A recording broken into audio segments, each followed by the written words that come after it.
Les fases de la guerra. Trobem dues constants que marquen el desenvolupament de la guerra. Primer, que l'exèrcit dels nacionals és ordenat, disciplinat i comandat per Franco. I en segon lloc, que a la república li costarà molt organitzar l'exèrcit i tindrà problemes d'armament. Amb això, trobem que l'ofensiva sempre la duia l'exèrcit franquista, mentre que la república es defensa i recula. Podem dividir aquestes fases en 6. La primera és els moviments inicials o guerra de columnes, que es troba entre el juliol i l'octubre de 1936. Aquesta fase està protagonitzada per les agrupacions de soldats, que poc efectius són més lleugers i ràpids, aproximadament entre 2.000 i 3.000 soldats. Quant a la zona republicana, trobem que les agrupacions de soldats, sobretot a Barcelona, volen alliberar Saragossa. Estan formades per les milícies de la CNT i de la FAI, anomenada la Columna d'Urruti, que aconseguiran estabilitzar el front aragonès. En canvi, la zona nacional té per objectiu Madrid i aconsegueix Pamplona i Sevilla, que són encapçalades per Franco i l'exèrcit d'Àfrica. Tot i això, va haver-hi un error. Els soldats es desviaran per alliberar uns sublevats al Alcázar de Toledo. Els alliberen i li donen molt de prestigi, però per contra perd el temps i paral·lelament Largo Caballero organitza la defensa a Madrid. La segona fase són els combats per Madrid, que es troba entre l'octubre i el març de 1937. Abans de marxar cap a València, els republicans creen la Junta de Defensa, que encapçalada per Miaja. És ben organitzada i preparada sota el lema de No passaran. Aquí trobem diversos cartells d'aquest lema promogut per Miaja. Entre el novembre i el març de 1937 trobem 3 combats importants. Un primer, l'atac frontal per part de les tropes de Franco. La zona republicana aturaran les forces de Madrid a la Ciutat Universitària i a la Casa del Campo. Té el suport de tancs i avions de la Unió Soviètica i de les brigades internacionals. La zona nacional fa un canvi d'estratègia i intenta encerclar Madrid i aïllar-lo. Al febrer de 1936, per encerclar-lo, entra a la vall del riu Jara, pel sud, i al març, al nord, per Guadalajara, amb la CTV. Tot i això, els dos són fracassos i el front queda estabilitzat, al voltant de Madrid. Amb aquests fets, acaba la guerra ràpida i hi haurà un canvi d'objectiu per part dels nacionals. La tercera fase és la campanya del nord, que estarà entre el març i l'octubre de 1937. Després del fracàs de la campanya a Madrid canvien l'objectiu i van cap a la zona cantàbrica per la mineria i la indústria siderúrgica.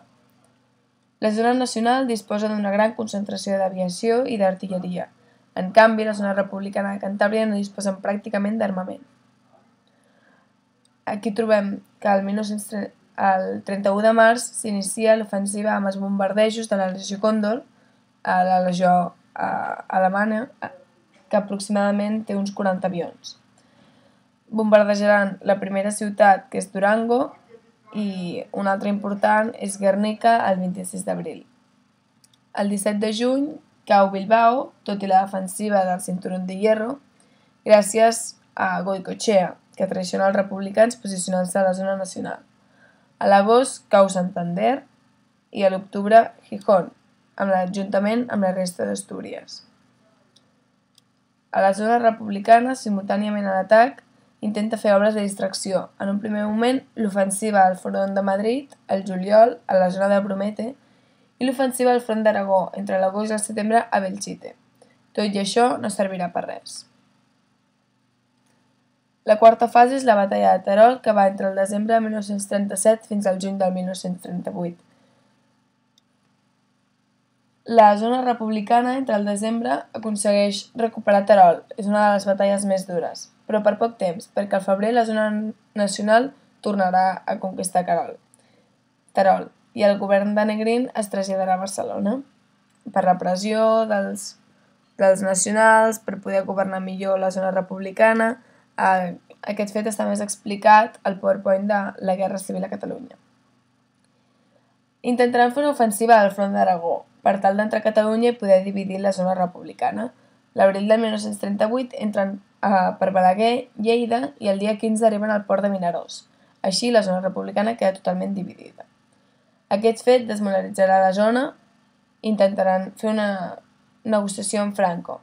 Azaña, per una pau digna, fa el lema de paz, piedad y perdón i Negrín també intentarà negociar per arribar a l'acord amb els 13 puntos de Negrín. Franco ho acaba rebutjant tot.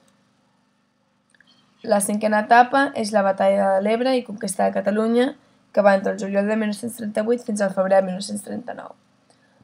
La zona republicana a Catalunya fa una ofensiva inesperada i molt organitzada sota el mandat de Vicente Rojo. En el moment de tensió europea, que semblava que esclataria, és quan Hitler demana els Sudets, així que França comença a obrir la frontera als Pirineus, que permet l'entrada dels grans armaments soviètics, aquest oro de Moscou, entre 200 i 250.000 efectius. Però el juliol de 1938 els republicans travessen l'Ebre per Gandesa i comença aquesta batalla més dura de la Guerra Civil. Aquesta batalla també està explicada a la Guerra a Catalunya. Aquesta tensió europea acaba amb el Pacte de Múnich, que provoca que no s'iniciï aquesta Segona Guerra Mundial que preveien. El 14 d'agost de 1938 hi ha aquest contraatac de Franco. Trobem aquesta batalla de l'Ebre. És una batalla de desgast, amb molta munició i moltes baixes. El novembre de 1938, les darreres tropes republicanes de Catalunya es retiren, amb la victòria nacional que facilita la campanya de Catalunya amb un major nombre militar. Comencen a bombardejar les grans ciutats, essent una entrada ràpida. El 15 de gener entren a Tarragona, el 26 de gener a Barcelona, el 4 de febrer a Girona i el dia 10 arriben a la frontera perseguint els soldats i els civils que fugien d'Espanya.